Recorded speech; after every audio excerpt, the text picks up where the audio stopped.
Oh, wait. That way. I think we're live. I'm not sure. You know why I'm not sure? Because I don't have the Twitch stream up. It says Well, live in the corner, so I think we're it good. does. It does say live. I We'll go with it. Hi out there. If you're there, we don't know. We're writers trying to be digital. We really just want to be underneath our desk. Um, you're welcome to the Digital Media Tracks Twitch, Facebook, and YouTube channels. This is our open mic night. We go live on Tuesdays, either with open mic where somebody takes it over, or on other Tuesdays, we have Behind the Tracks with Charles McFall, who talks to people. Y'all should go talk to him, by the way. And this is Dobby, who we're going to hope is quiet, sort of like Clint hopes his kids stay in bed. Hope my kids same. I'm gonna have y'all. Y'all should not have given me access to mess with this little like lower third thing because I'm just gonna be so distracted this whole time, just waiting for y'all to notice my dumb jokes. So yeah. Oh, Thanks for I will having me. probably notice it. Thank you for having me.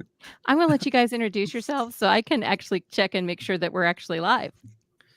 Okay. Okay, cool. So Bob, go first. Your name is B, so that comes before C.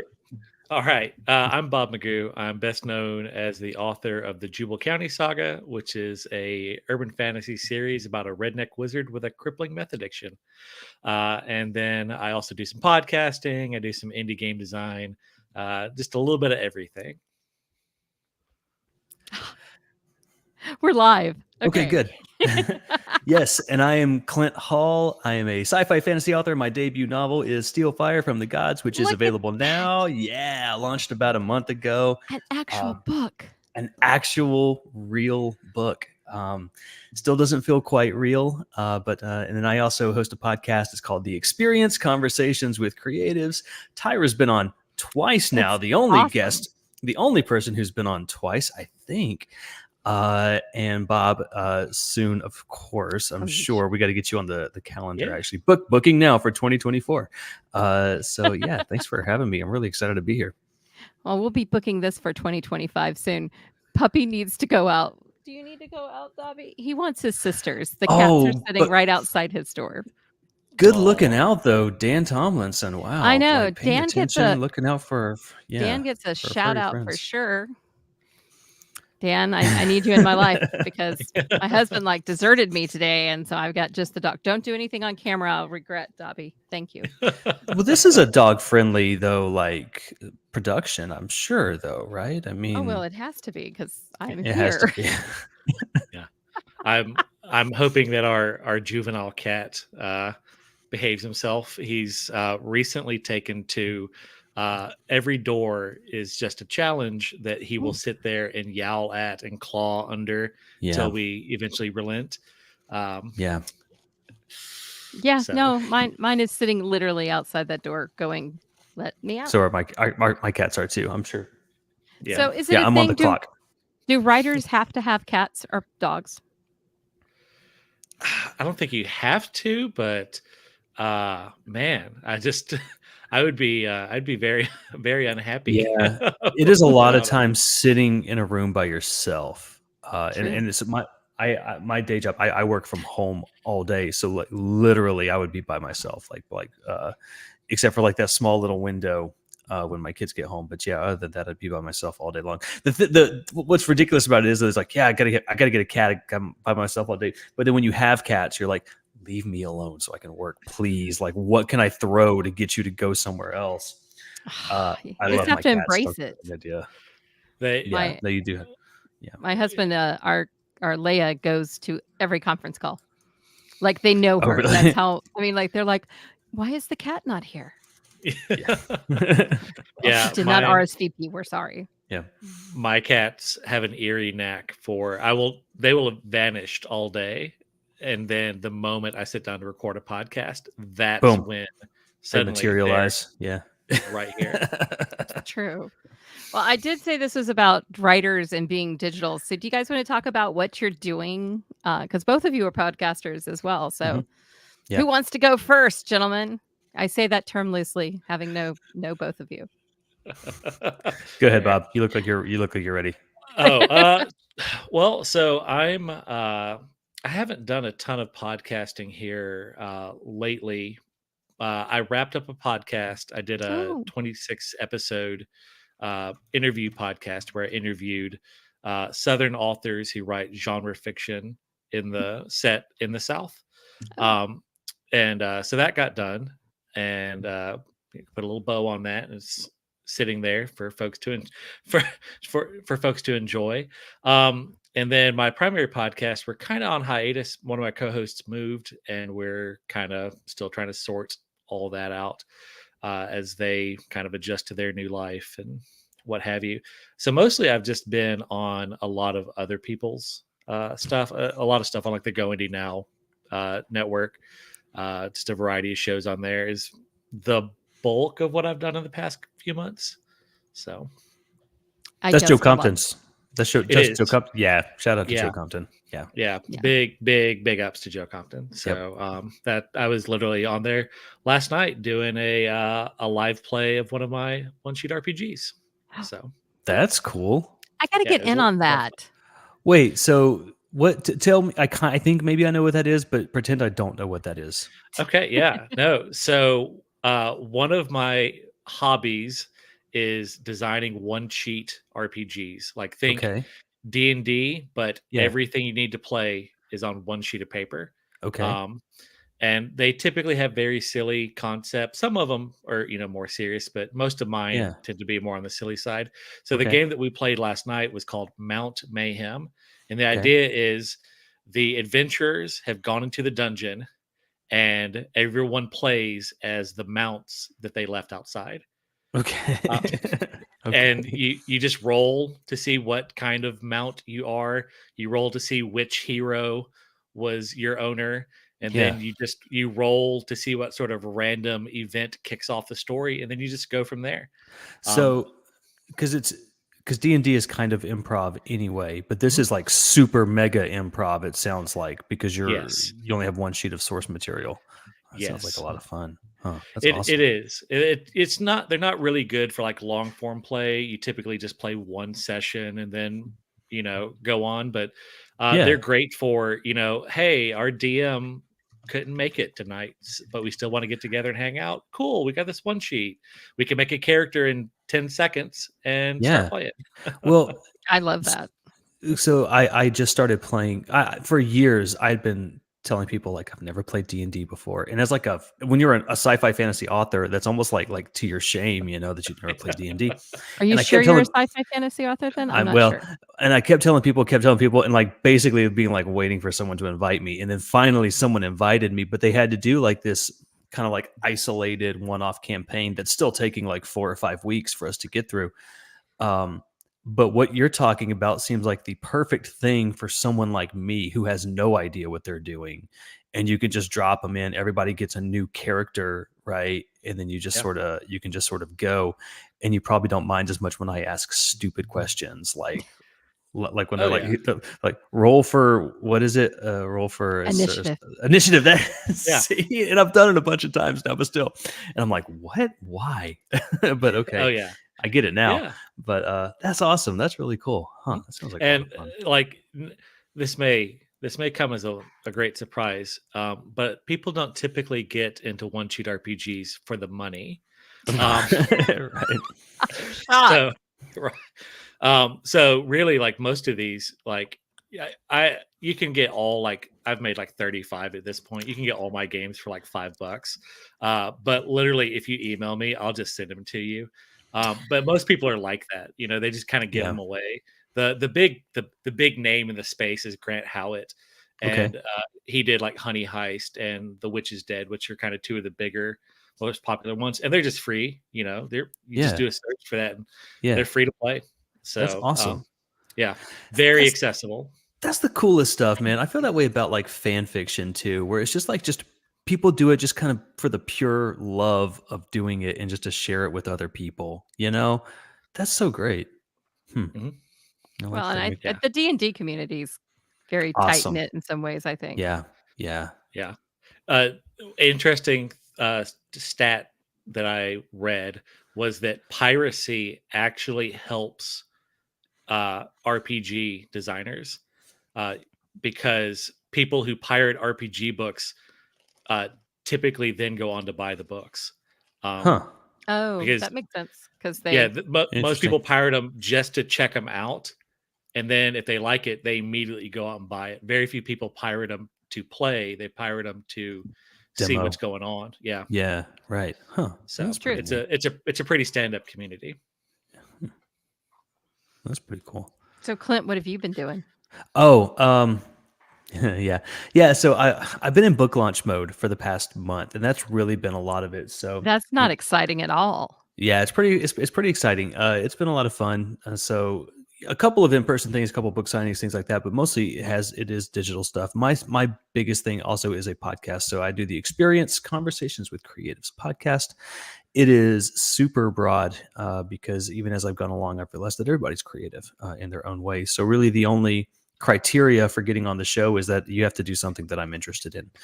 And I just have to be curious enough to talk to you. And it's been incredible. I recommend that everybody starts a podcast if they're interested in it, because I have had so many wonderful benefits from having a podcast that have nothing to do with how many people are listening or not listening.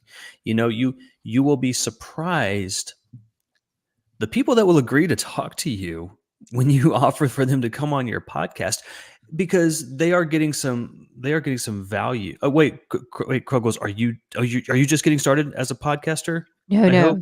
She's been podcasting a long time. She's just saying, amen, people need to get started. Yeah, just get started, because she's a serial podcaster. She Okay, has multiples. but that right. So she said, okay, yeah, I should just sit here and read the comments. Okay, thank you. But it has done so much that has nothing to do with audience size. And I am lucky. People are listening to my podcast, but the conversations that I've had are wonderful. The people that have agreed to come on the podcast, it has blown me away. And then also just the depth of conversation. I've had conversations with people that I've known for 10 years, but I'm learning things about them that I didn't know. And that's just amazing. And there's just something about the format and kind of about just like that scenario of having a podcast that brings something out of people. I think it's because they know that people are listening, and so they think about, like, what do I want to say to the world, in ways that you maybe don't always get just in one-on-one having a cup of coffee at a conference or something like that. So so it's incredible. So I recommend that everyone starts a podcast if you're into it. If you're not into it, don't do it just as a means to an end. Don't do it as a means, like, just to try to get a book deal or whatever else, because you will burn out. You'll probably quit, and it also probably won't work for you. Because you don't get rich doing this. You don't, right? And matter of fact, I just listened to a great podcast about this the other day, that podcasts are still growing, but ad revenues are down, actually, because a lot of advertisers, I think, and Tyra, you'll know more about this than me for sure, that a lot of advertisers are starting to pull out of podcasting because I think they're not seeing the return that they thought that they would get. But listenership is growing, and the amount of podcast is growing, and the experts think that it's going to keep going that way, and there's still a lot to go around. Yeah, I agree. I think that what's happened is there's a lot of bigger podcasts now that are getting a lot of those revenues and ad dollars, and there's just it's not trickling down, whereas it used to be very niche shows could get some really nice deals. But unfortunately, that's slowing down, but we can hope that it will go back up. I don't know what it is, though. Yeah, go ahead. No, I was going to say, I don't know what it is. The 7 points of contact, to get sales. That works like clockwork for me. If it involves like a Kickstarter or something like that, I cannot count the number of Kickstarters I've backed because I swapped from Facebook to Instagram and saw an ad on both of those platforms. And I did that like 3 or 4 times in a row. I was like, gosh, I guess I'm just going to have to get it now. Yeah, right.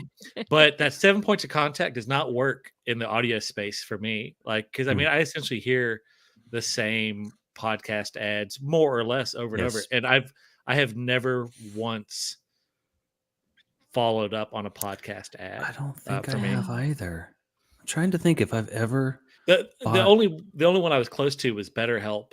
But I had heard about that in other spaces, and then I just found a local therapist instead. So I'm trying to think. At least you found one, right? Thank God. That you're right, but it is different because Instagram has worked on me before because Oh I yeah. got just bombarded with the true classic ones. And by the way, I actually love True Classic now. I bought so many True Do Classic you? shirts. Yes, they're great. I need to. They're fantastic. They fit awesome. I love them. This is a True Classic shirt, but yeah, but that totally worked on me. But you're right. I don't as much, and I've been listening to podcasts for 15 years, and I don't know if I've ever acted on any of those ads. I keep thinking we'll try Athletic Greens one day. It sounds like a good idea, though, It right? sounds like a good idea. Yeah, You yeah. know, but now they have TV commercials, which is like weird. It's like they finally have made the trends because they were a huge influencer, YouTube, Right. podcast ad getter, and now they are. I saw an ad on TV, and I was like, "No, you're supposed to be a podcast advertising." Yeah, company. right. Can you stop this? Will Yeah, Arnett trainer. is supposed to tell me to drink my True. Yeah, right. Whatever. Right. It is, It's but Jason yeah. Kelsey for me. So Yeah. I haven't gone to that podcast yet, but it's legitimately good, right? Everybody says it's legitimately great. legitimately good podcast. Even if you don't like football, they And I are do. hilarious. I do like football. If you like but football, it's yeah. wonderful. I've learned more about football from watching that podcast. But what it really is, and you'll see a lot of moms talk about this, is that it is two men that are a great example to young men and boys because they are not afraid to show their feelings. They call each other out on things. They admit when they're wrong. They talk about how, like, I shouldn't have blown up on the sidelines. That was irresponsible and disrespectful. Yeah. So they say all the things that you want to hear your kids saying and your great. kids Yeah. hearing. Plus, they're funny as That's one hell. of the things, right? That's what draws me. One of the reasons I'm a big Scott Galloway fan, and his he's got two big podcasts, Pivot and the Prof G podcast, and that's one of his major points is trying to really help young men, kind of model better behaviors and talk, call out these issues and stuff like that while being in the tech business space. Yeah. Yeah. So it's, someone not modeling tech bro behaviors, Thanks, Yeah. So what are you guys listening to? I had a writing one that I listened to and they stopped. And now I'm trying to find a new writing one. Which to one was listen it? to. Can I ask which one it was? Okay, I'm horrible with names. Was it Print Run? No, it was Print Writing Run's Code. No, she just put out a new one. It might have been Print One. Print Run, yeah, they slowed down a lot. I love their podcast. Those for people who don't know, they're two literary agents, Eric Hain and Laura Zatz, and great podcast for writers. They say a lot of things that I guess a lot of literary agents normally would not say. I have a feeling that they've gotten very busy, and he mentioned that he had a kid recently, so they've slowed down the podcast a lot. But I think they do a Patreon thing, so maybe I'm just not seeing all the episodes. But yeah. The one I was listening to was Your Daily Writing Habit with Christine Inc. And it was just a short one, which is what I need is something that's not super long. I used to listen to Writing Excuses. Yep, me too. Ooh. Yep. That one is it's Brandon Sanderson, Mary Robinette Kowal. Yeah. And the guy who does Sluggy Freelance and someone Howard, else. Anyway, Dan. Yes. Yeah. I can't think of the last names. The cool thing about it is it's they call it 15 minutes or less because we're not. You're in a hurry and we're not that smart. Yeah. Right. Yeah. But every episode's about 15 that. minutes. It's just they're great. Quick little boom, boom, boom, boom, boom. Actually, the problem I had with that was the reason I stopped listening to it was if I had started listening to it and listened as it was coming, it would have been manageable. But binging it, it's a lot. It's a fire hose of information, and it was actually overwhelming. And like now, I really just need to go back and just pick, the episodes that are most relevant to me, and just pick one a week to listen to. But it really is. There's a ton of really great content in there by folks that are doing really well in the biz, and all very accessible, nice people. Does Dragon Con Digital? Paul was it? Oh yeah, she was at Multiverse. Yeah, she was awesome. She was very, very, very kind. So Yeah, check out Multiverse if you haven't. We were all three there. You missed us. Everybody should go to Multiverse. Does DragonCon Digital Media Track have a football podcast? Is that what I'm seeing? No, that was the football podcast I was talking about. It's called newheightsshow.com. Oh, gotcha. Okay. Jason and Travis Kelsey. Not that I have You a know, crush. Jason Kelsey has a voice on him too. Have you seen that video of the Eagles line singing? I can't remember what Christmas song it is, but man, They just put out a Christmas album, a Philly. Well, the first one is Philly Christmas. I don't know what this one is, and it raises money for children's charities and the Autism Foundation. nice. I was really psyched to see Jonathan Davis. Is that his name? The guy from Georgia. Of Corn. No, that was, as soon as I said Jonathan Davis, I was thinking of Corn. No, it's not of Corn. So I'm sure I'm messing up. Jordan Davis. Is Yes. it Jordan Davis? Yes, Jordan Davis. Jeez. Man, what a voice on that guy. Oh my God. Yeah. They got some incredible. guys that can really sing on that Can show. really sing. Yeah, On was that really cool. Football team. Let me rephrase. Right. Man, I'm like, are you guys just like harmonizing in the locker room before games? And this is beautiful, but An embarrassment of riches. no kidding, right? Yeah. One of them actually plays the guitar. One of the O-line has a guitar in his locker Oh, cool. and plays like just randomly. Are you throughout. an Eagles fan, or do you know this much about like all teams? No, I'm a Chiefs fan, and Travis's brother is Oh, Jason, and Jason yep. is awesome. Yeah. So now I know. Cool. Now I know more about the Eagles than I ever wanted to know. That's right. So it's I now remember you Chiefs, being a Eagles, Chiefs fan. 49ers are kind of my Yeah. because of Purdy. His story is great. His I story love- is great. I love I'm just- stories. I'm over here bleeding crimson. Oh, Y'all keep talking pro football. It's college football is all that matters.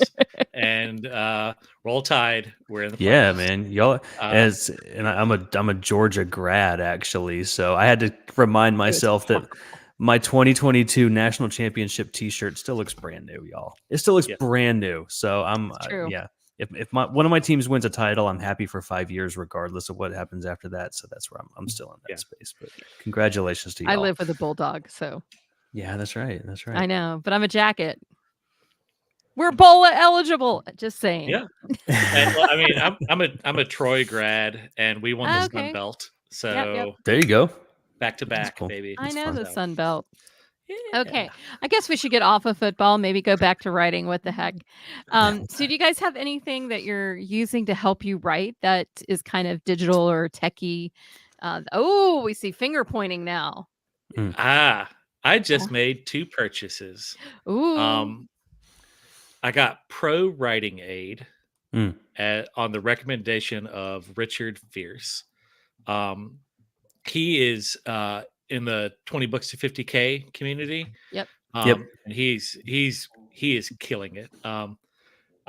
Really knows his stuff, and he basically was like he runs his books through Grammarly and then runs it through Pro Writing Aid, Mhm. and basically he's given up hiring editors. Now, Mm. I don't have that confidence in myself. I know my grammatical ability, so I will still be hiring editors. Sure. But I think Pro Writing Aid, I'm going to be using that a lot for like Patreon content, things Mhm. like that, stuff that is not going to be, paid for, or maybe I'm going to be using it for RPG content that I don't hire editors for because you're paying pennies for it. You get what you get. So I won't be using it for my novels, but I will be using it for other stuff. Yeah. And then the other product I got was Atticus, which is book layout software. It's Ah, Scrivener competitor, I think, right? Yeah, Yeah. it's the big competitor to Vellum, I was which going to say is it's Bella. yeah, Oh, okay. yeah. Oh, okay. Interior yeah. design. Okay, I So get are it. you Yeah. are you a PC or a Mac? I'm PC, so That's I why. couldn't get Vellum. I used to be Mac in grad school. I was all Mac, but this is a Mac right here. It's just old and needs to be taken out back and shot. But I've been PC for a few years now, and I'm looking forward to this upcoming year. I'm going to re-release all my books with better interior. Like the content won't change, but like better interiors. A little just zhuzh them up a little bit. Yeah. And I think that's good. And going forward, that's going to make my self-pubbing so much easier because shockingly, my current method of put it in Word, upload it to Amazon, see all the errors, take it down, fix them, put it back up, see that didn't fix any of the errors, bring it back down, I don't see the problem. and repeat 40 times is Yeah, that's perhaps not the most efficient No, way of no, doing it. that's weird. not good. Uh, That's Weird. all I'm gonna Hmm. say is that's Okay. not good. I don't know. I mean, I think if it's not broke, don't fix it. But okay, whatever. So You do you. you're gonna have to type in the chat the name of the software for PCs because yes. Tyra can't I- spell, Yes. among other things. So what are you using, Clint?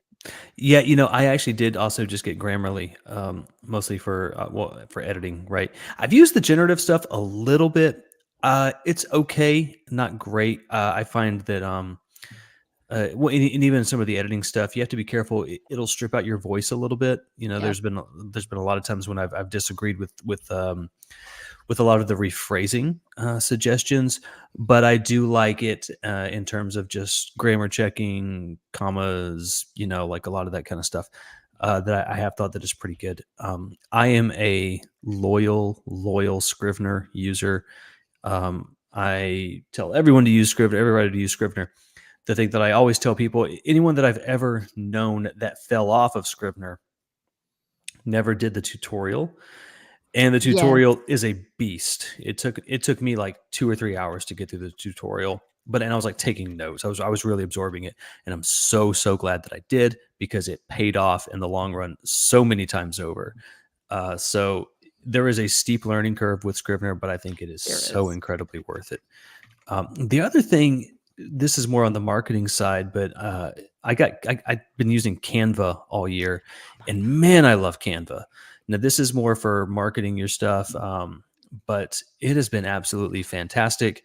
That was kind of like my big new skill that I sort of added this year. And they also just added a scheduler for like your Instagram, Facebook, and it's pretty good. I think I've only used it a little bit, but I think it's pretty good, which is nice.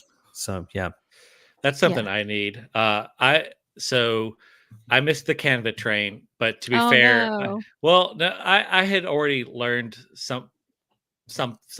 My COVID project was learning how to use oh crap, what is the program? Affinity, the Affinity suite of products. So they're Adobe, they're direct Adobe competitors. So that's good. They have three programs. One is a direct Photoshop competitor, one's a graphic design program, and one is a book layout program. And to me, the big perk is they're not software as a service. You just buy them. Yeah. That's nice. During COVID, they ran a deal. They're normally $50 a program, so $150 for the full suite. But during COVID, they ran a half off sale. Oh, nice. And then when they went to version 2.0, they did the same thing. They released it. You could get them all for half price. So every so often, if you just keep your eye out, they do drop the price in half. But it's once you buy it, it's yours forever. Yeah, that's cool.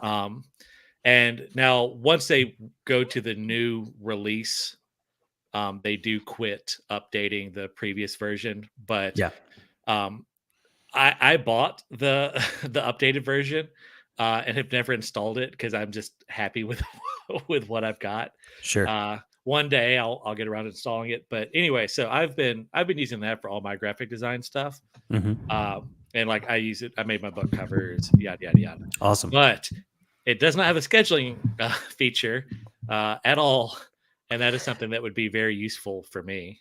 Oh no, did we just lose? Okay, she's back. Yeah, no, it's nice to have your scheduler. I can't right hear there. you, so just keep talking and have a good time. Okay. I'll get back. Yeah, no, it's nice having your social media scheduler right there in the same app that you're creating everything in anyway. That's pretty convenient. So I've only used it the one time. Previously, I was using Flick. Flick was okay. I didn't feel like I was totally getting my money's worth out of it. But I'm pretty happy with the Canva one so far. It's just a great tool. It's just a lot of fun too. It was something that I didn't think I would use nearly as much as I have. And especially when you're in book launch mode, you have to create so much stuff.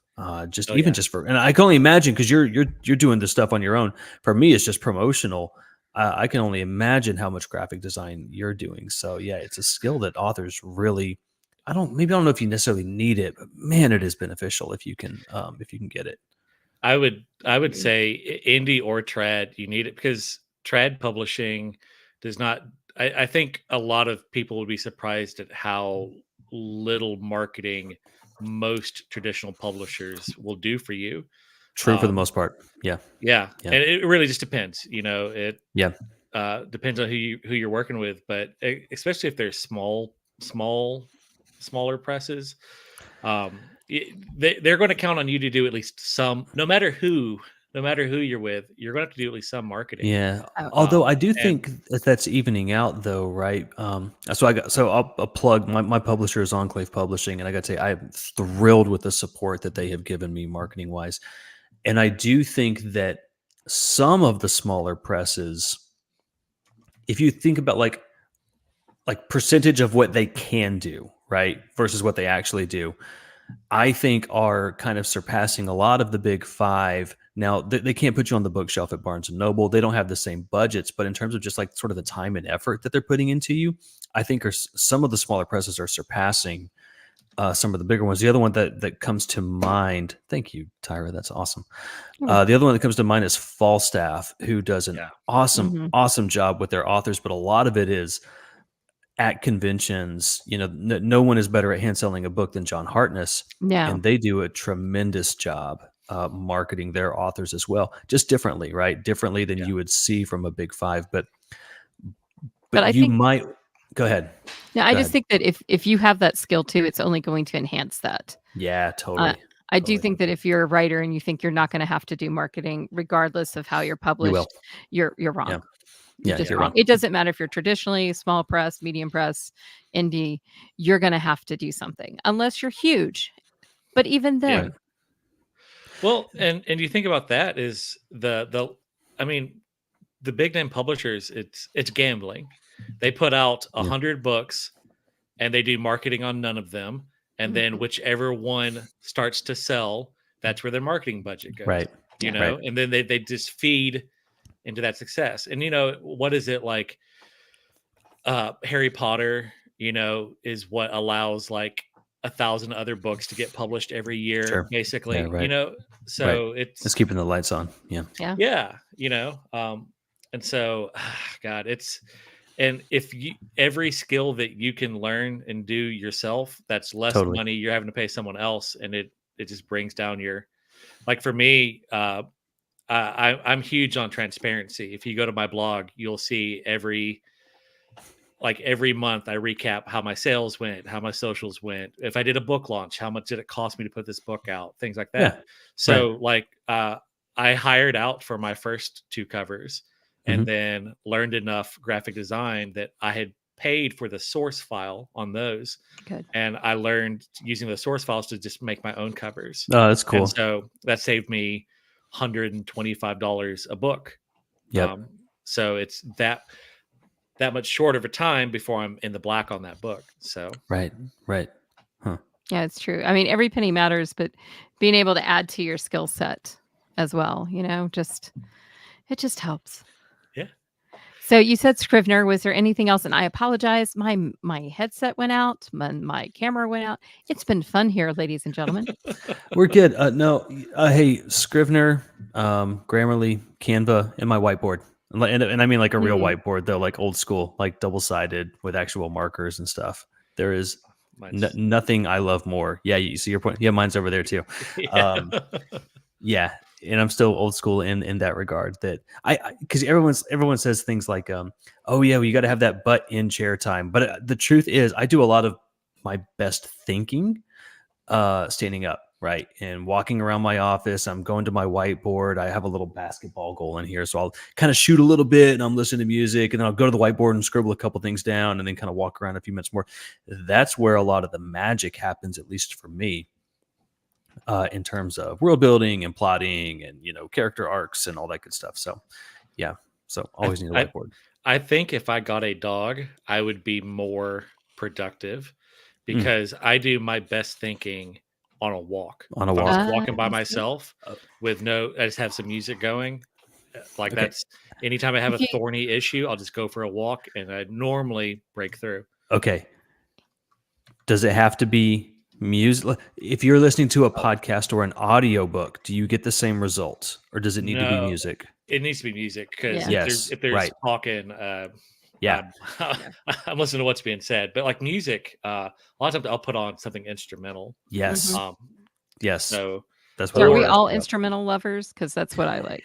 There are some albums that I know so well that I can listen to the ones with lyrics, but I have to know them so well that I don't really think about it anymore. It's almost yeah, become like background to me, but no, for the most part, instrumental. Yeah. yeah, I have two albums. Ooh. Sunset Mission by Boren and their Club of Gore. It's a Yeah. Me too. German. It's a German uh, doom jazz band. Cool. Cool. But I love it. That's what I write to. I've trained my brain that when I hear that, it slips Oh, into that's writing good. mode. And the other one is Thievery Corporation has an album called Saudade that I really love. And a lot of the song, it's not instrumental, but a lot of the songs are sung in French. So Okay. yeah. And so, but it kind of gives you the feeling of being in like a French cafe Cool. kind of vibe. And so those are my two, like I'm trying to work through something. Either I'm writing or I'm trying to work Yeah. through something. And I've done it so much that I've trained my brain. I hear this, slip into creative mode. So Yeah. Clint, what do you listen to? Yeah. So my all you just saw the thing. Y'all, I'm telling you, I am so immature. I'm so you I can't love give it. me It's you I can't awesome. give love me it. toys to You and play I with. have been playing with. You Bob is just like, nope, I couldn't part this. Both of you. um so oh boy. So I am also actually a musician. I play bass. I spent my 20s playing in hard rock bands and all that kind of stuff. Music is very, very important to me for lots of reasons. Uh the album that was part of the most important weekend in my life was Linkin Park's "A Thousand Suns" album. Most people who know Linkin Park think of them as a rap rock band, which they were for a couple albums, but they evolved in a very interesting way, and most people just stopped paying attention. And I get it. "A Thousand Suns" was kind of a concept album that was just super kind of out there. Rick Rubin got a hold of them, is basically what happened. But anyways, I heard the album under the perfect circumstances, which was a long drive with my wife at night in the rain, in a light Ooh. rain, and we were just listening to this album. Mm. And it's probably part of the reason why I love the album so much. But that was we were going down to visit her parents in Gulf Shores, Alabama. It's like a 4 or 5 hour drive, and that was the week I had known my entire life that I was going to be a writer, but that was the weekend where I really decided I was going to, okay, it's time to get started. Right. I think I was finally old enough at that point. I had the discipline. I was kind of over being in bands because I had done it for so long and I knew it was time for me to move on. So, and I just drove around all weekend, that weekend, listening to that album and just thinking about the first book I was going to write. So I will always listen to that. That is an album with lyrics that I can listen to and it doesn't distract me. It puts me in the zone. That is one of the few, though, with lyrics. Now, the couple other things, depending on what I'm writing, I love Angels and Airwaves a lot. Angels and Airwaves just Oh. has such a good mood to it. So I love listening to their music, but I have to be writing a specific type of book. It has to be a little bit lighter and a little bit more fun. But the instrumental stuff is like, well, Hidden Citizens isn't a good example because do y'all ever listen to Hidden Citizens? I haven't heard of them. Hidden Citizens is amazing. It's a lot of like covers, but like it's the covers that you'll hear in trailers when they'll take a song that you know but do it completely differently. It's a lot of that kind of stuff.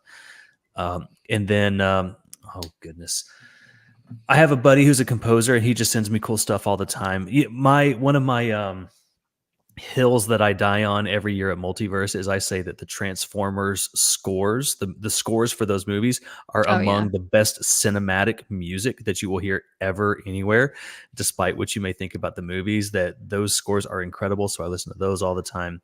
Obviously anything Bear McCreary does. And then of course, the classics like John Williams, but if I'm going to listen to a Star Wars soundtrack, I can't listen to the main theme because that'll take me out of it. I have to listen to like the deep cuts and that sort of thing. So, well, I agree with Dan. I like ambient, ethereal kind of stuff, especially if I'm trying to dream something, but I write to classical music.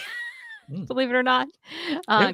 I was trained as a pianist, and so I played a lot of classical music, and so I'll listen to classical. I love soundtracks, game soundtracks particularly, and I love The Mandalorian. Oh my gosh, I can put on the Mandalorian soundtrack, and it just was like, okay, let's do it. What are some Yeah. of your favorite game soundtracks? Because you're right, some of them are awesome. World I of see Warcraft, World of Warcraft soundtrack Oh, there. I see. any of I them, didn't. Oh, because wait. and part of it is because a lot of them have a Celtic kind of vibe to it, Yeah. and I love Oh, Celtic instrumental music. Yeah. It Ilian pipes, the whole works. And I love Celtic songs with the lyrics, but I will listen to the lyrics instead of listening to myself. yeah. Yeah. So yeah, Celtic music is awesome. One of my favorite podcasting panels I've done was with Mark Gunn. I love Uh, Mark. yeah, who, if you don't Wow. know, he's a Celtic instrumentalist. Yeah. Like Celtic Godfather.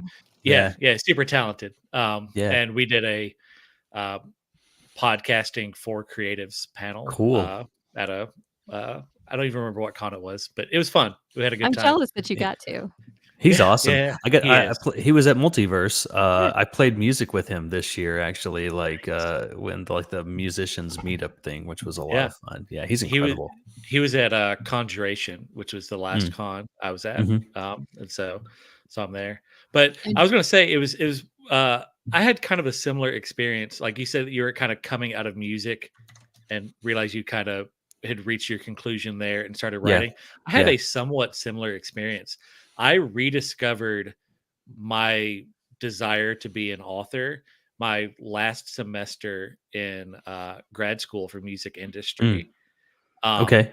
And it was like that was kind of the accumulation of I can't play anything, but I Yeah. had for a long time, I'd roadied for bands, I worked doing, throwing shows, things like that. I produced Sure. on a couple albums, Very that kind of cool. very much business side of Yeah. music. Yeah. And it was, as I'm wrapping up with this degree, I was like, oh, this isn't what I wanted to do in my life. Yeah. I wanted to be a writer. Yeah. And so, somewhat luckily, I never got a job with my degree. I've used it a lot. And there's a surprising amount of overlap Of course. between oh yeah. kind of Yeah. the indie DIY punk aesthetic that I come out of, and Right. and being an indie author. So, but I thought that was kind of an interesting parallel. Totally. Yeah. I'm writing down what Dan said here. Promontory from the Oh, last. the last yeah, Mohicans is a yes. killer And soundtrack. Yeah. I just Yeah. got married. 100. I got married in April, and Oh, that was literally congratulations. the song that me and my wife Aw. that my wife played coming down. Awesome. Like it was That's so like that was sweet. that song was part of our wedding. Like we love that song. So Awesome. yes, and you're spot on. Awesome suggestion. Mhm. So how do you guys let's talk about, like, Clint talked about the fact that he does a lot of his stuff standing up Mhm. and playing with his basketball. How do you write? Do you write on a computer, on a typewriter, God forbid? Do you handwrite? How do you write? Google Drive. I write in Google Drive. Do you really? I Okay. I am It's going okay. to try writing in Atticus. Atticus has you can write in it. Most people use it for formatting, but you can write in it. I So did not know that. I'm going to experiment with that and see how it goes. Because you can use it as a browser. It's browser based or desktop based. And it'll back up your files between them. So I'm going to give that a try. I don't know if I'm going to like it. I'm pretty set in my ways with Google Drive. And unfortunately, I have a grown-up job now. For much of my early writing career, I was a clerk at a night shift Perfect. warehouse at a warehouse, and so I did a lot of writing at work.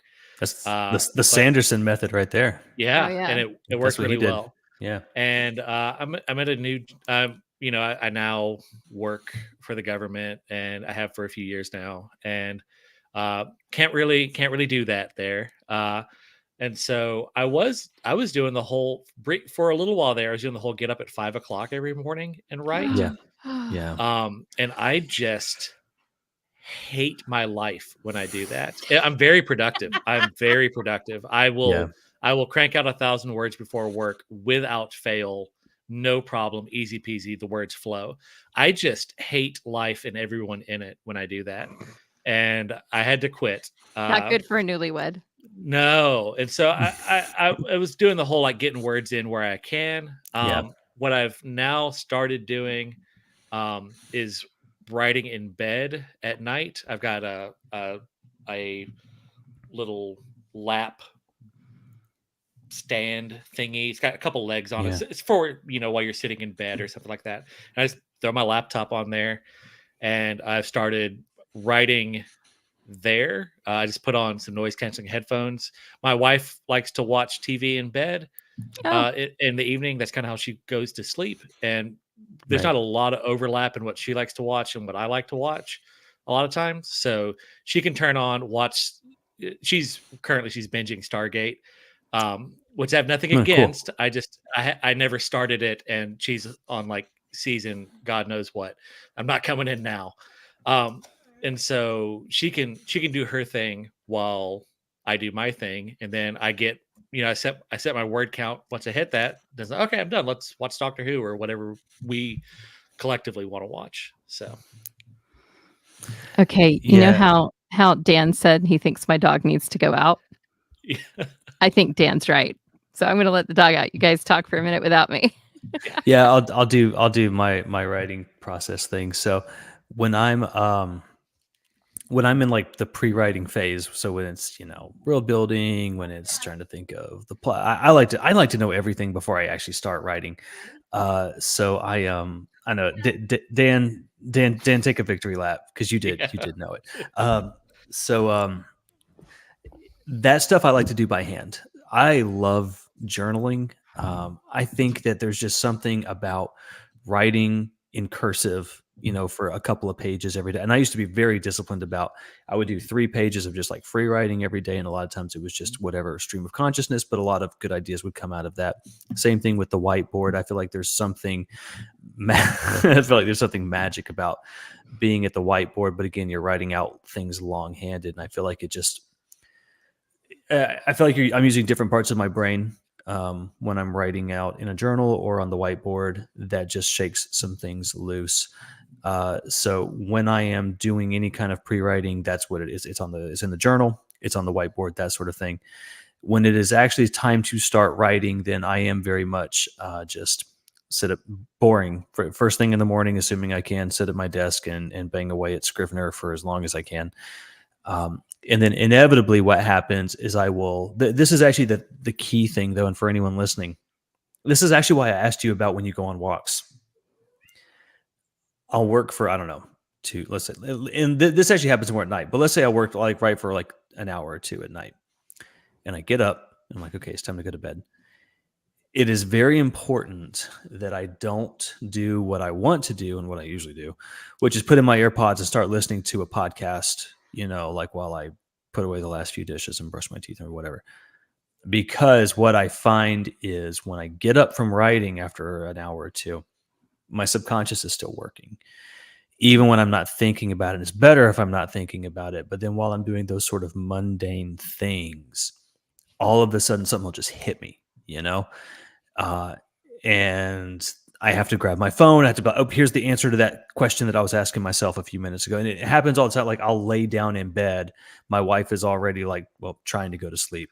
And she's like, and she sees the light and she's like, what are you doing? I was like, I get it. I know why he did. I know why he won't go in the room or whatever it is, but I do think it's important. It's hard now because it is so easy to distract ourselves and to have noise in our heads all the time.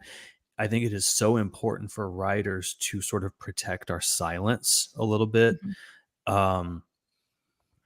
Instrumental music does not seem to be a problem, but basically everything else is a problem. And it is something I think about a lot when I'm writing, is making sure I'm giving my mind enough quiet to like let things sort of process and then, let the good ideas bubble up. So do y'all have that experience too? Yeah. Oh yeah. It's like the best part. If I'm ever like really jammed up on something, I will make my commute to work in silence. No, It's no magic. music, no anything. And Yeah. I'll say this: I also just got put on Vyvanse, um, uh, which is it's kind of like Adderall, is Mhm. my understanding. Okay. I was having issues focusing at work because, shockingly, I've never worked in a cubicle farm, more or less, Mm. and I'm in one now, and it. I was really struggling with focus, and I tried Strattera for a while, and Yeah. it worked okay, but it messed with my sleep too much. So I'm on Vyvanse now, and boy howdy, if I can sit there in silence and just be like, "This is what I have to think on," I will Yeah. hyper focus on that and really Yeah. chew on Mm. it pretty darn effectively. So that's been a nice thing to kind of discover over the past little while. Huh. But even before even before modern medicine, just riding in the car in silence was Yes. usually that Yeah. was how I break through. Yeah, I'm a Yeah. silence person too. Like Shane, my husband needs sound a lot of times. So he'll work upstairs and I'll work downstairs and I'll be in silence until he comes down for lunch. And then there has to be, ancient aliens on the television set. And then we go back to silence. I also do a lot of uh, ambience. They call it ASMR, but it's not really ASMR. There's a channel called Peaceful Ambience, and they have like train sounds or just background sounds, and Mm. that I can deal with because it's not talking. Oh Yeah. yeah. And it kind of tells you like, okay, it's been 20 minutes. It's time for you to stretch or move or do something. And so it works really well with me for work. Mm. It works okay for writing. But for me, if I can get into a coffee shop, Yeah. but Have if you I'm I agree. have you Yeah. tried any of the ambient coffee shop videos? I need to Like, try one. I just saw one, and we have YouTube now up on the great big television, so I'm gonna try it. yeah. And they have a I Oh. Christmas one. I've done that a little bit. I'm also like I can't believe I didn't think of this. I really like lo-fi hip hop. Okay. Um, Ah, Yeah. I can see uh, that. there's no words, and It's just 808s. it's just very chill. And you can get like lo-fi hip hop coffee shop yeah. ambient Cool. mix whatnot, and it's just it's a never ending playlist. Yeah. But you never know what any of these songs are. It's background music. Right. And Well, I'm I love it. pushing my nephew right now who writes lo-fi. He's had Oh, a that's bunch of cool. he actually has Yeah, done really well on Spotify, and he has a couple albums, so that's his website. And go listen to him yeah, and give him a couple of pennies. That's cool. yeah. No, that's awesome. I So, will definitely do that. one interesting thing about me is when I write fiction, I like to type it. When I'm writing nonfiction, I have a personal memoirs book about my parents that I'm writing. I like to handwrite it. Huh, Like it's a yeah, totally different process. Like I can punch out words on a computer about them, but when I handwrite them, there's something about, I don't know, I guess being connected to something Yeah. that's I old agree. and powerful and part Yep. of that. But if I'm writing fiction, I can handwrite it, but I can do it just as easily yeah. on a keyboard. If I'm plotting adventures, I handwrite. Like if I'm Hmm. planning a D&D campaign, I handwrite all that. And because I'm also like a compulsive doodler. Yeah. So Ah, I like to doodle little maps or little. I'm god awful. You don't want to see any of these doodles, but they're fun. And they kind of, as I'm working this stuff out, if I get stuck on something, I'll just kind of doodle a spiral or something like that. And so that's where I handwrite exclusively is any sort of planning or plotting on D&D or role playing games like that. Are y'all picky about your pens? Because I'm very picky about my pens. Yeah. I love a But good pen. yeah, I'm not super picky, but I'm picky enough. I I can't believe I don't have like 8 of them lying around me. But I was actually just looking for I was like, mine. Yeah. Hold on. I do have I it. saw one when we started. Where did it go? Who knows? My desk looks like something like exploded. It's not fancy, but I do have to have it. It is just the straight up Oh, yes. Pilot Yeah, G2, yes, the yes, ultra yes. fine point, ultra fine point. Oh, Because not I want ultra to, fine point. Oh yeah, I want to feel like I am scratching into the paper. Like I want to feel it. I like to Yeah. engrave too. Mm, Yeah. That's what I Yeah. use though. I love them. Yeah. And I have to have 0.7 lead if I'm with a pencil. Mm, Because 0.5s, I just like break them. They just like go Yeah. shooting off. Yeah. Like this is never gonna work. Yeah, something that was really neat for me at Conjuration, I shared a booth with Ben Meeks, and Oh, Ben's great. I love Ben. He's Me and fun. Ben, me and Ben, as much as we can, we do events together. We share tables all the time. That's cool. I could see Yeah. that. Yeah, he's my brother from another mother. He was actually the first Mm. author that was really like friendly and welcoming to me. No one has ever been mean, but he was also the first one I felt comfortable reaching out to Yeah. because I was at Dragon Con, and when he introduced himself, he's like, I write urban fantasy series set in North Georgia about a were otter. And I was like, oh my God, you're writing urban fantasy set in the deep South. I've never met anyone else doing that. That's cool. And we hit it off. But he, as a hobby, he likes hand turning pens, like fountain pens. Oh. Oh, And cool. he's Yeah. turned his hobby. He does it as a hobby for himself, but he's now started making really nice pens, and he sells them alongside of his books. That's cool. And it's been really neat.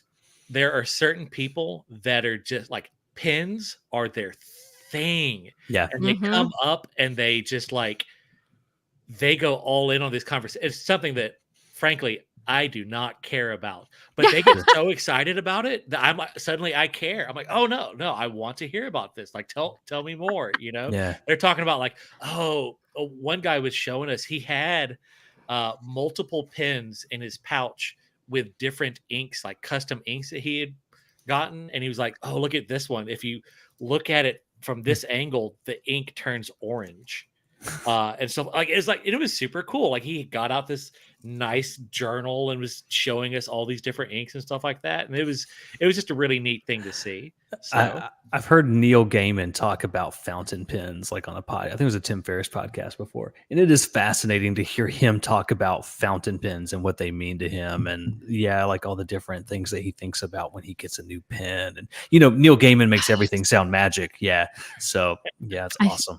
I just walked into one of the art stores we have a place called Ponce City Market in downtown Atlanta, and there's an art store there. I love Ponce.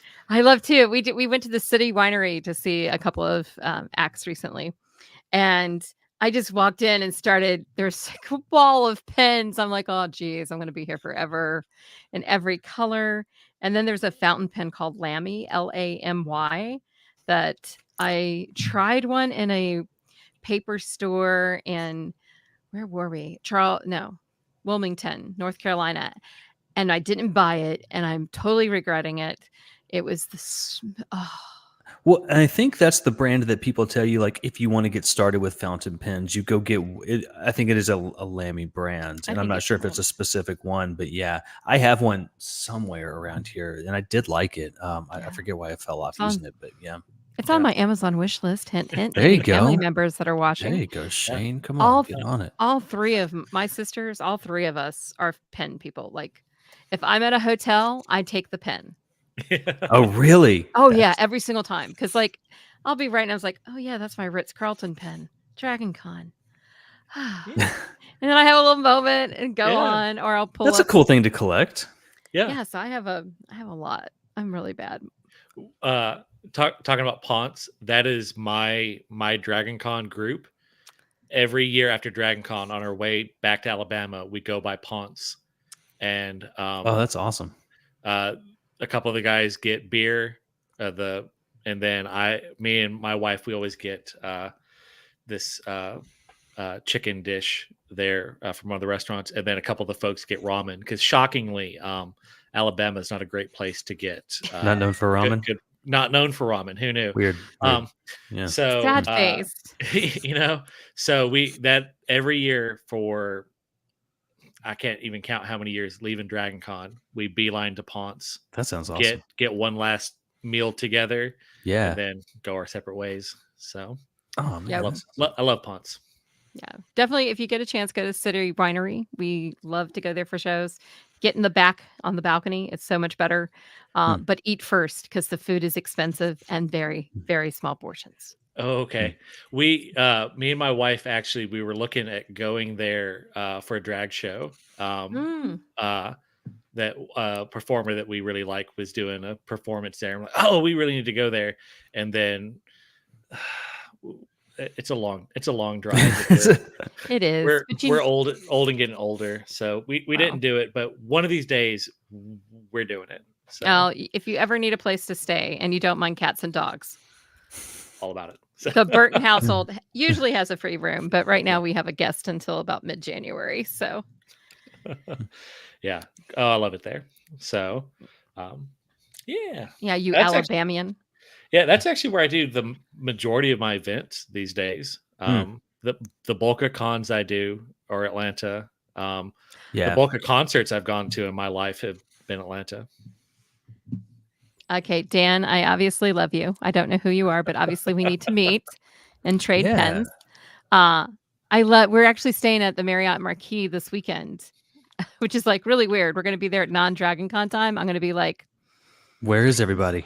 Where is everybody? We're going. My husband is a Shriner, so he helps raise money for the children's hospitals. Awesome. Nice. And we have a big party ball going on Saturday, and we're like, let's just stay downtown. I'm like, let me check one of the Dragon Con hotels, and we're having breakfast at the Sway. I'm excited. Nice. What is the restaurant there that everybody talks about? Like you go and it's like, is it a barbecue place that's right there at Dragon Con that everybody always goes to?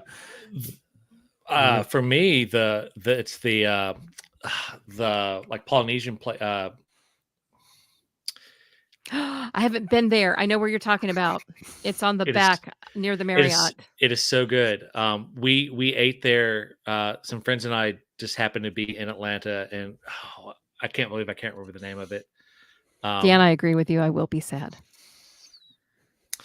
Oh, it's gonna drive me nuts. He's gonna go look that up now. So, where's your favorite place to eat at Dragon Con, Clint? While he's looking it up. That's the thing. I don't have a good one. Like, so my wife and I, a lot of times, will just wind up at White Oak right there, which is is that right across? Yeah, it's great. But it's fantastic just to sit there and just watch people, walk up and down the street in costume and that kind of thing.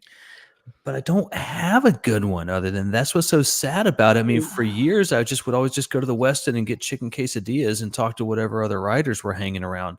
Truth. But yeah, I don't have like this is Dragon Con. We're going to eat at this place. Trader Vic's. Oh, Trader Vic's. That's it. That's what I was trying to think of. We did drinks there this year. We snuck in and could get a seat at the bar, and we had the nicest time. Oh, we should do a writer's dinner there next year. That would be awesome. That'd be a lot of fun. That'd be great. We have to make reservations, though. Yeah, that's the thing, right? Like now, you have to make reservations like way in advance. No, we have a friend who she knows when they open, like reservations. Why am She's in I not charge surprised? Why am I not surprised? I bet you're the person. You're the person that knows everybody, aren't you, Tyra? I do. I try to. Yeah. It's important. Yeah, that is important. But I will tell you our secret that we found this year. I did 11 panels and I was crazy. And we had a brief time to have lunch and time together, my husband and I. And we went into Sway, like right at breakfast lunchtime. Okay. It was not cheap, but it was awesome food. It was quiet. I didn't have to wait. And I had a table and somebody waiting on me. Worth every penny. Yeah, that's awesome. I did 11 panels at Conjuration. Oh Lord! At least it's a smaller one hotel. It was, but they were all. It's a 3-day con: Friday, Saturday, Sunday. There was 4 on Friday and 7 back to back on a Saturday. Wow. Oh, that's I did 7 panels in a row. It was actually sometime, our table though, where me and Ben were set up, was like adjacent to the main panel room I was in for over half those panels that day.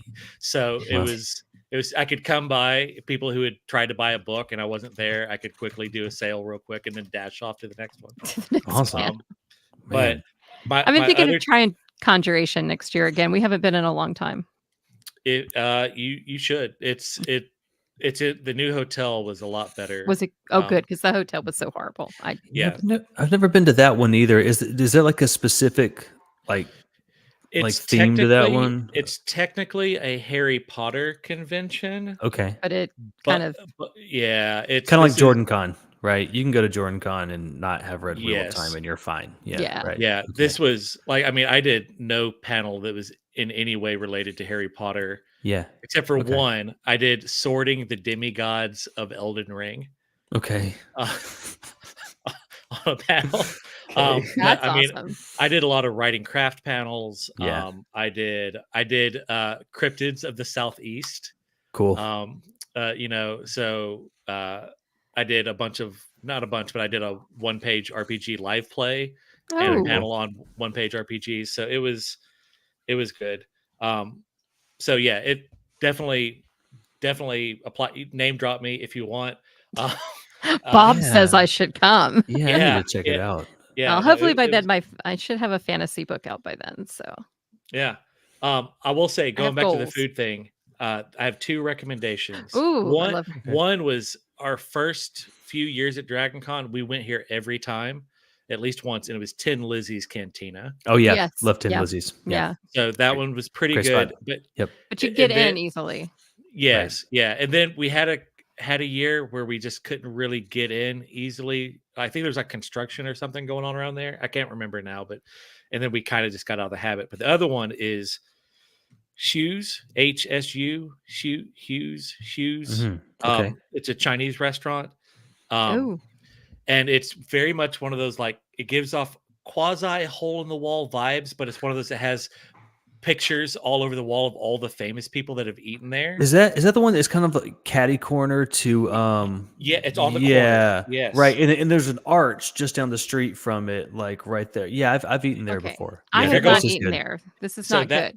That one is good. And we've always had a wait to get in, but it's Mm. never been more than like 30 minutes or so. Okay. Okay. And it's really good food. And so for us, that's our one. It's worth the wait place. Yeah.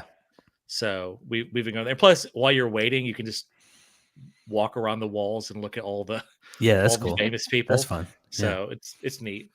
And we usually go to Meehan's at some point. The Irish Yeah. pub. Oh, Because it's yeah. an Irish Oh, of pub. You course. gotta go. Yeah. Yeah.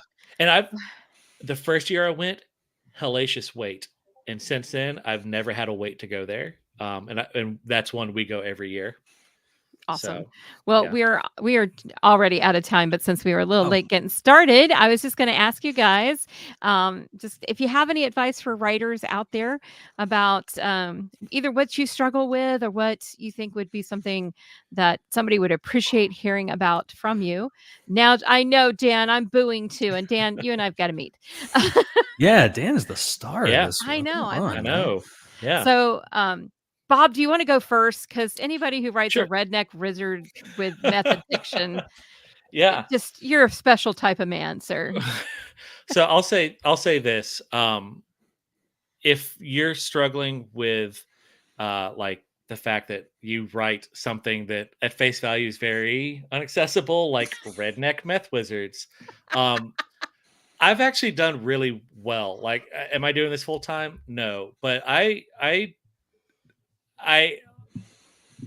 see where I'm at in the ecosystem, and I have found my niche. And that's the thing. There's 1.7 billion people in the English speaking world. If you're writing in English, if you can find 0.002% of that, you can make a living easily, you know. And whatever weird thing you're into, there are other people that are into it as well. So just have faith, write the book. The marketing is the hard part. Finding the people, that's Yeah. the hard part. But have faith that if you love your idea, other people will love your idea as well. Yeah, I do agree with that a lot. Writing for yourself. I don't write for an audience. I don't write with an audience in mind. And a lot of people say that you're supposed to, but I never have. And I don't think I ever will because, yeah, I do agree in writing for yourself. You know, I think when you are, especially if you're someone who's trying to get traditionally published, like I was for a very, very long time, and you're just going after rejection. I want everyone to know, everyone who listens to this, well, this is what people recorded. Will there be a replay of this later? So Yeah, anyone who it'll be up ever, on- okay, yeah, anyone who ever hears this, just know that you are worthy of love and respect. Exactly where you are right now, you are worthy of love and respect. And I can also tell you that all the things that you want in life are not on the other side of a publishing contract. They're just not. So do keep that in mind, right? That you have to find a deeper fulfillment in what you're doing, not just in the validation that you think that the industry is going to give you. Now, that's not to say that, look, book deals are cool. Book deals are cool. It's fun, right? But what I have learned is that book deals are cool and friendships are better. And the best part of my experience has always been the relationships with other authors, present company included, of course. Good answer. But yeah, so keep that mindset in mind that it's not everything, right? The signing the deal and getting the book contract, that is not the measure of your worth as a person or as an artist or as an author. Yeah, I'm just gonna say that button chair or standing wherever you are, or just get involved in the process. For me, I had writer's block for a long time, for almost 3 years, and it's okay. One day you'll break through with it again. It just takes time and finding out where your heart is. Like, I have learned that I was trying to write something that, though I enjoy, it's not what I really should have been writing. And so write what's in your heart. Write what's in your heart. Totally agree. So Clint, tell them where they can find you and what's up for you next, Mr. I just released a book. Yeah, ClintHall.com. And you can find links to everything else. I'm easy to find on social media. It's Clint Hall on Instagram, which is my main one. And if you search for the Experience Conversations with Creatives podcast, that's where you can hear all that good stuff. What's next? I should have things planned. I don't even know. I don't know. I'm just kind of going with the flow in terms of all these sorts of things with book promotion. So I don't have anything on the calendar right now, but I'm sure that I will coming up. So if anybody wants to follow, reach out. I'll always promote everything all over Instagram and all that good stuff. So be aware something's coming. Be aware something's coming. Yeah, well, we might have a couple announcements coming up within the next couple months. I can say that. I'm not exactly sure when, but we'll have some announcements coming up pretty soon. Go read his book. Thank you, Tyra. Bob. Yeah. So you can find me Tales by Bob. If you search Tales by Bob, any of the major social medias, you can find me probably. And that's my website as well. I'm actually, depending on when you watch this, you can actually get all my books right now for free or on sale. Wow. Until Friday. Yeah. Until Friday. Wow. It's Christmas time, trying to cut folks a break. Line my own pockets while doing it, of course. What's coming up for me, I'll be doing a con every month next year. Good for across you. the Southeast. Awesome. Way to go. We'll see how I feel about it come December. But starting in February, I've got we haven't signed the contract yet, but it should be coming any day now to get the audiobooks done for my book series. Nice. So, awesome. That's great. Yeah, that's been the biggest ask I've had from people, and it's finally happening. So and once the contract is signed, I'll announce who it is, and I'm super excited. I couldn't ask for a better person. So awesome. Very I'm cool. excited for you. So go to Linktree, Tales by Bob. You guys know what link trees are. And I'm Tyra Burton. I am the producer here at Open Mic Night and Behind the Track. So if you ever want to be on one of them, I'm probably the lady you should hit up with the digital media track. I also have a podcast called Building Bold Connections with Coles College. Season 2 will be dropping this winter. I'm super excited. I've got some absolutely amazing interviews that are coming out. And I am writing a social media book that I am going to finish. You are. Yeah, I know. I'm going to finish the draft by the end of December because my editor. Oh, really? Yeah. My editor has said that she will edit. So awesome. I'm excited. Yeah. Which means she'll take my however many thousand words and take out 20. She feels like she hasn't done her job if she hasn't taken out like 10 or 20% because I'm an academic and we need less words. But I've tightened up. I learned from the Twitter before there were so many more letters. It's a process. It's true. That is awesome. I'm so glad you're. Things of. Go ahead. No, I was just saying, I'm so glad that you're like, because I can't wait to read this book. So I'm so that glad that you've kind of got like an imposed deadline on yourself now. That's great. That makes both of us. Yeah. The chair is got a cloth on it because my cat tore it up. She loves me a lot. So let me drop the digital media track. Is at you can get us at Linktree DC Digital Media Track. But more importantly, next up on Behind the Track, which will be next week. Tyra's got to get her notes up here. I'm a hot mess tonight. Just saying.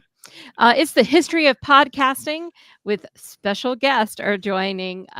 Who is it that does this? Oh, yeah, Charles McFall, who didn't drop in tonight. Charles, my feelings are not hurt. Clint, and I hope Mike will be joining him. Be on the lookout for that. That's going to be a lot of fun. And then over here, open mic night, the next time will be also with Charles McFall. He's taking over everything. Blame being wrong about the dog. No, you were right at the end, by the way. So what am I saying? Charles is coming out with a new game show and he's going to drop it live with us. So we need people to come and join because if it's just me and him, it's going to be bad. Awesome. It's going to be really bad. So don't forget, we stream on Tuesday nights. We might be changing in the spring. We haven't decided yet. But if you're thinking about you want to drop in on open mic and take over, please, then I don't have to be behind this mic all the time. Not that I haven't enjoyed it. So just drop me a line. We have a Discord. It's all in that link tree that I swear I should throw up on a banner. But yeah, I don't have my stuff together tonight at all. Hold it. I found it. Where is it? There. Go to tinyurl.com, digital media track. That will get you into our Discord where everything happens. And our link tree is right there. Look at me being a professional and all. It's only my third time running the stream, if that makes me feel any better. So this is great. What are you talking about? You have nailed it. Well, guys, I am so happy you joined me. Thanks for being crazy with me tonight. And thanks, Dan. We're your number one fans. Yeah, Dan. Very team Dan. Team Dan. Y'all have a good night out there and catch it on the replay. Right. Bye, y'all. Everybody. See ya.